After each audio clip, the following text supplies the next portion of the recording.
नमस्ते, मेरा नाम सुमित्रा देवी है। मैं गांव डाबला से हूँ। मेरे समूह का नाम श्री गणेश स्वयं सहायता समूह है। उसमें अध्यक्ष पद पर काम करती हूँ। ग्राम संगठन नाम दुर्गा माता है और मेरे क्लस्टर का नाम एकता राजीविका महिला बहुउद्देश्य स्वागत समिति लिमिटेड ठेलासर है। उसमें इसी के पद पर काम करती हूँ। मैं 2014 में समूह में जुड़ी। उससे पहले मैं एक गृहिणी थी, घर का ही काम करती थी और घर से बाहर नहीं जाते थे। घर से बाहर जाने का मतलब बहुत ज़्यादा झिझक रहती थी। किसी से बात करना, आना जाना, बोलना, तो बहुत मतलब पाबंदियाँ भी रहती थी। समय व्यतीत हुआ तो उसके बाद में हमने अपना समूह चलाया। समूह के बाद में ग्राम संगठन की मैं अध्यक्ष बनी, फिर क्लस्टर की मैं अध्यक्ष भी बनी। तो हमें हर चीज़ का नॉलेज हुआ, ज्ञान हुआ, ध्यान हुआ। तो हम सब लोग ये मतलब बहुत अच्छा लगता था कि हम घर से बाहर निकल रहे हैं, सबसे मिल रहे हैं, जुल रहे हैं, सबसे बातें कर रहे हैं। अकेले हम जा रहे हैं, सबसे बड़ी बात तो ये होगी हम अकेले बाहर जा रहे हैं। तो हमें वो झिझक खत्म हो गई हमारी। हम बात करते किसी से तो बैंक में भी जाते तो हमें डर लगता था, पता नहीं क्या कह देंगे, कुछ क्या बोल जाएंगे।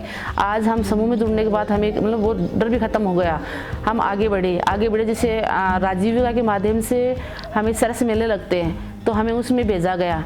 तो जब इनकम आती, पैसे आते हैं तो सबका मन अच्छा लगता है कि व्यवस्था हम भी कुछ कर सकते हैं। छोटे छोटे इनकम को बढ़ाने लगे तो इसमें आने जाने का भी हम खर्चा राजीविका ही देती है। वहाँ रहने खाने पीने का भी खर्चा राजीविका ही देती है। तो ये हुआ कि हमारा वहाँ खर्चा भी नहीं लग रहा है, हमारी इनकम भी हो रही है।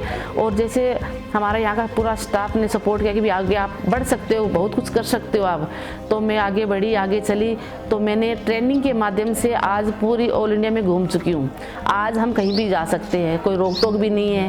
ये भी नहीं है कि अब सब घर परिवार को पता चल गया है कि भाई हाँ ये प्लेटफॉर्म अच्छा मिल गया इन लोगों को, ये अकेले जा सकती है, अकेले पैसे कमा सकते हैं, अकेले अपना बिजनेस स्टार्ट कर सकते हैं। मैं जैसे स्टार्ट किया तो उन लोगों ने बहुत कुछ कहा कि पता नहीं है क्या करेगी, क्या होगा, कैसे करेगी।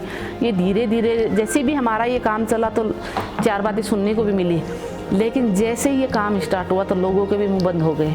हम कच्चा मटेरियल लाते हैं, कच्चा मटेरियल ग्लिसरीन बेस है, ग्लिसरीन है और इसके अंदर हम जैसे कोकोनट ऑयल डालते हैं। ये सब चीज़ डाल के जैसे नीम में नीम पीस की छान के और उसका वो पल्प डालते हैं। एलोवेरा है तो एलोवेरा का लाके खेतों से और वो उसका पल्प डालते हैं। जब एलोवेरा को लाते हैं फिर धोते हैं, छीलते हैं, उसके बाद में 3-4 दिन के लिए उनको रख देते हैं ताकि उसकी थोड़ी सी करवाहट कम हो जाए, वरना बहुत हार्ड होता है वो एलोवेरा।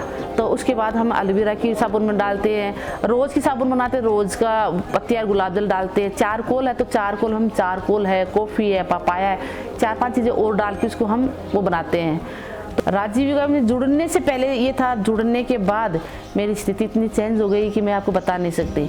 मैं पहले हमें घूंघट में भी रहना पड़ता था, अब तो वो भी हट गया कि भाई पता है कि बाहर आना जाना, लोगों को पता चल गया कि वास्तव में बाहर जाते हैं तो अलग अपना आप ऑटोमेटिक हो जाता है वो चीज़ें। समूह से पहले मेरी कुछ इनकम नहीं थी और समूह से मैं जुड़ने के बाद जैसे मैंने प्रोडक्ट चालू किए तो उसमें 25 से 20 हज़ार रुपये मेरे महीने की सेल होती है। तो और ज़्यादा जैसे मेले वगैरह होते हैं तो उसमें और भी ज़्यादा हो जाती है। तो सबको पता चल गया कि हाँ गांव में सब बोलते डाबला है कहाँ पर। पहले ये जानते डाबला है कहाँ पर, लेकिन आज सबको पता है कि डाबला के साबुन के नाम से प्रसिद्ध हो गए हैं। और मुझे भी लोग सब यही बोलते हैं, वो साबुन वाली मासी, साबुन वाली चाची, साबुन सब मुझे साबुन वाले के नाम से ज़्यादा प्रसिद्ध कर रखा है। तो मैं राजीविका के लिए तहे दिल से शुक्रिया, धन्यवाद देती हूँ सबको, जितने भी स्टाफ के लोग हैं आप सभी को धन्यवाद।